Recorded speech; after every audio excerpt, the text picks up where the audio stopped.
Welcome to Pindar Poetry. We hope you learned something new.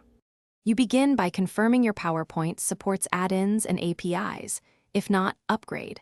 Once done, get your AI provider credentials or install the official add-in. You should enable the Developer tab and adjust Trust Center settings to allow external content. Then open the presentation you'll connect and create a dedicated slide or notes section for prompts. Make sure to save a backup version before authorizing any external access. This prevents data loss and speeds rollback. If something you now install the add-in or enter the API endpoint and API key into PowerPoint settings.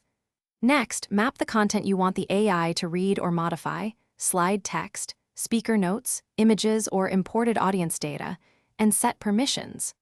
Once mapped, create repeatable prompt templates and configure token limits, temperature, and rate throttling so responses stay relevant. Make sure to test on one slide first to validate outputs and timing before scaling to the full deck. You run the AI on a small section and review generated content for accuracy and tone, edit directly in PowerPoint as needed. Once satisfied, apply generation across the deck, export final slides or speaker notes, and create any AI-generated assets like images or summaries. If something goes wrong, check API logs, confirm key validity, and retry with shorter prompts or reduced concurrency. Finally, save a versioned copy and document prompt templates so you can reproduce the same results later. Thanks for watching. Consider subscribing if we helped you.